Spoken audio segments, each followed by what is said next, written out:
a half, pausing only for bathroom breaks when necessary. When the joke has concluded, it is customary to inform your listener that the joke is over by declaring in your loudest possible voice, "I'm Dunny with the funny." Let's practice screaming, "I'm Dunny with the funny" now.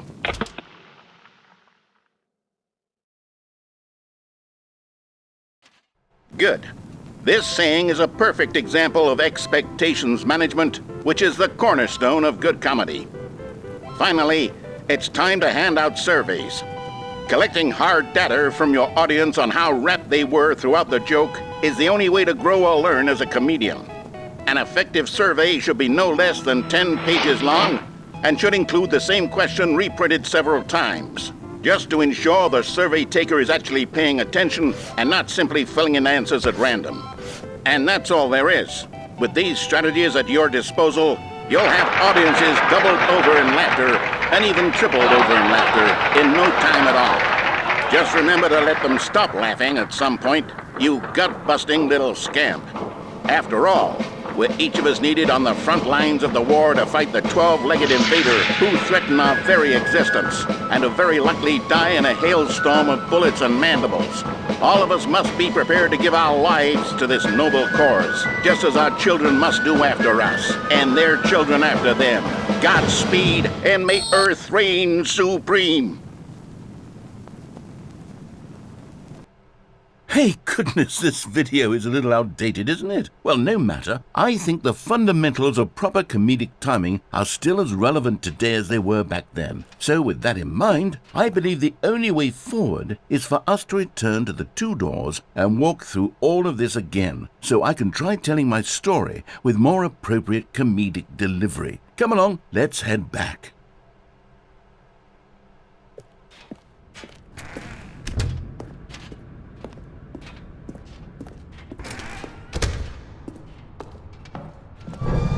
I can feel it. This time, I'm really going to nail the delivery. You'll be in stitches. A talking bucket, you'll say? How ridiculous. How absurd. What a hilarious concept. The king of comedy. That's what you'll call me. Thank goodness we had the instructional video. Otherwise, who knows where we'd be right now. Well, I wouldn't be the king of comedy, that's for sure. The bucket spoke to Stanley. The bucket spoke. The bucket spoke. Oh, I'll figure it out on the fly. No need to overthink things.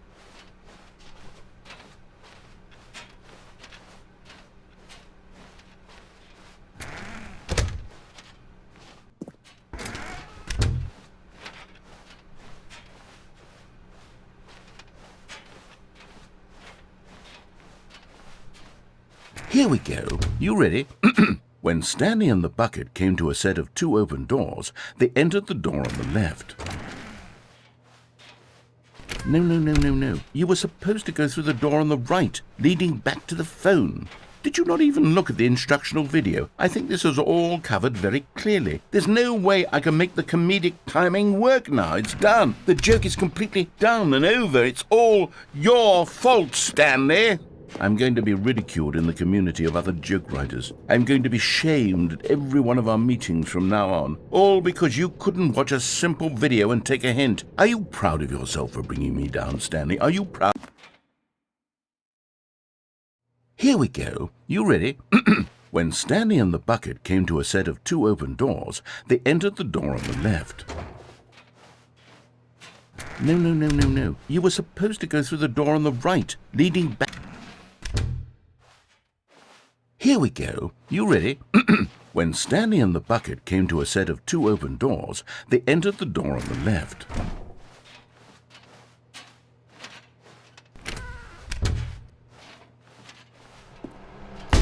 What? We're back at the phone already? No. What's going on? There were supposed to be several rooms leading up to this.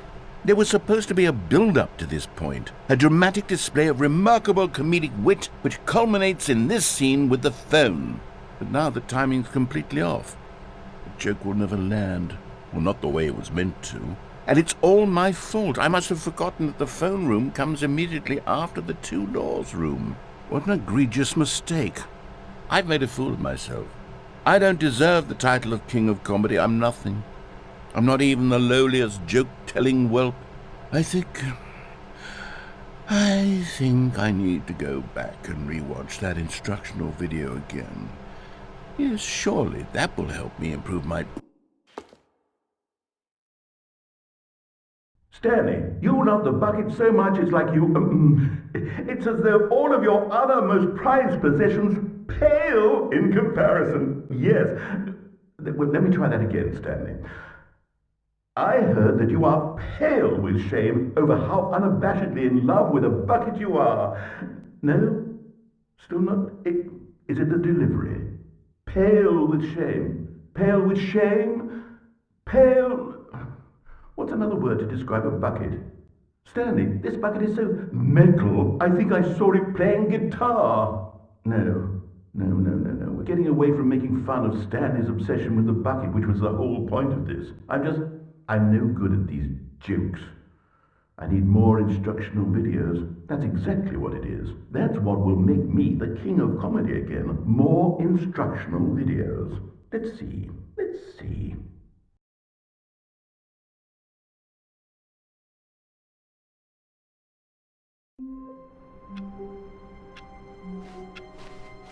I can't wait to tell this story to my co-workers, Stanley thought. How amusing they'll find it.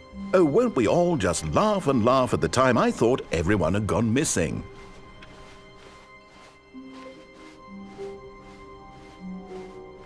When Stanley came to a set of 2 open doors, he entered the door on his left. Yet there was not a single person here either. Feeling a wave of disbelief, Stanley decided to go up to his boss's office. Coming to a staircase, Stanley walked upstairs to his boss's office.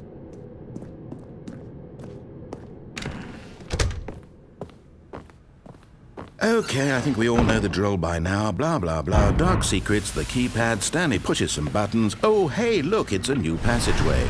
Quelle surprise.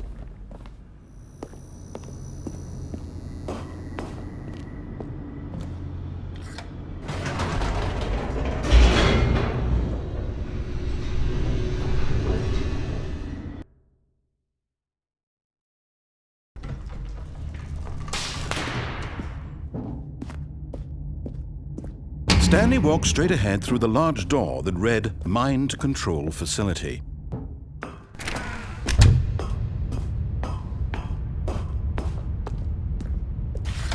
The lights rose on an enormous room packed with television screens. What horrible secret did this place hold? Stanley thought to himself. Did he have the strength to find out?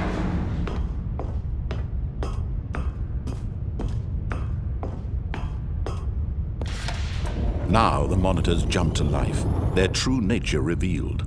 Each bore the number of an employee in the building, Stanley's co-workers. The lives of so many individuals reduced to images on a screen, and Stanley, one of them, eternally monitored in this place where freedom meant nothing. This mind control facility, it was too horrible to believe. It couldn't be true.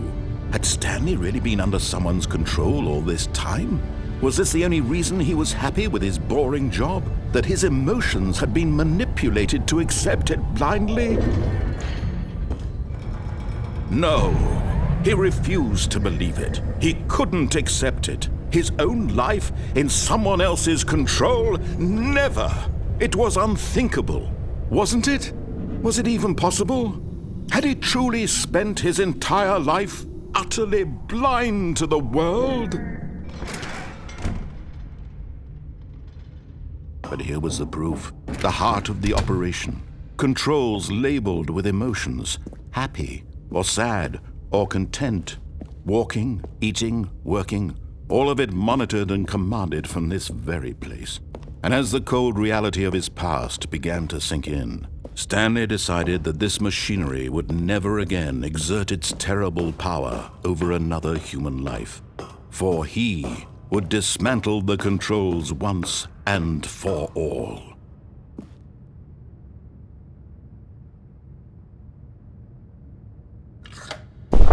Oh, Stanley, you didn't just activate the controls, did you? After they kept you enslaved all these years, you go and you try to take control of the machine for yourself. Is that what you wanted? Control? Oh, Stanley, I applaud your effort, I really do. But you need to understand, there's only so much that machine can do. You were supposed to let it go, turn the controls off, and leave. If you want to throw my story off track, you're going to have to do much better than that.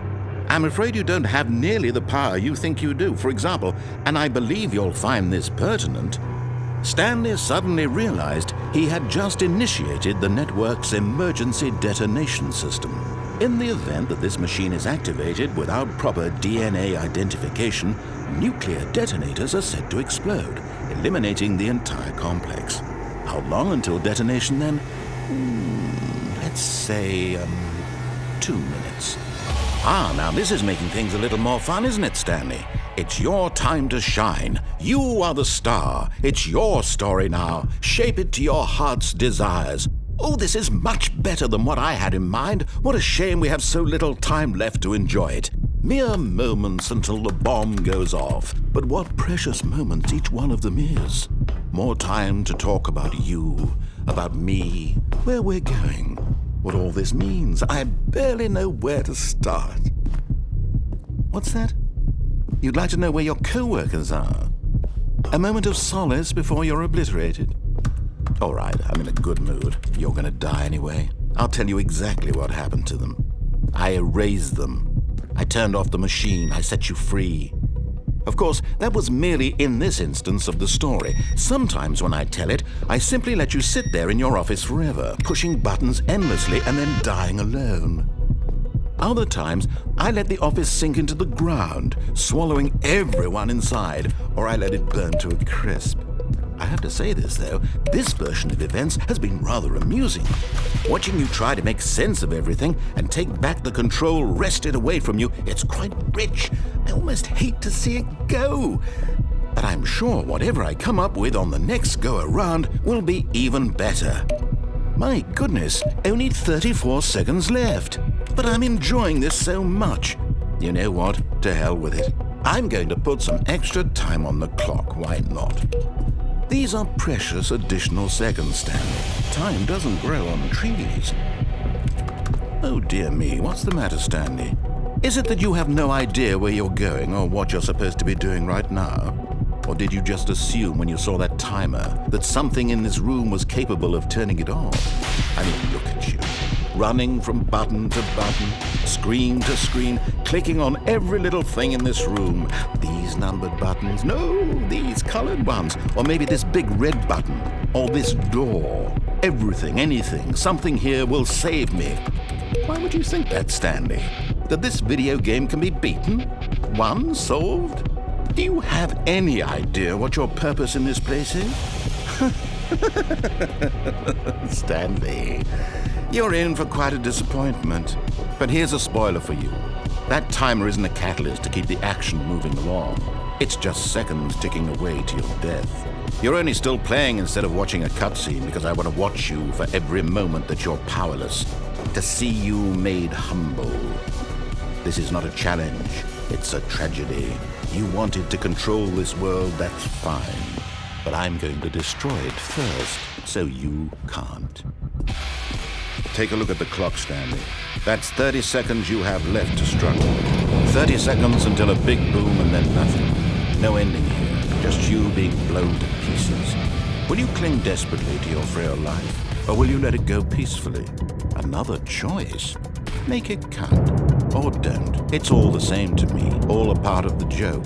And believe me, I will be laughing at every second of your inevitable life from the moment we fade in until the moment I say, happily ever after.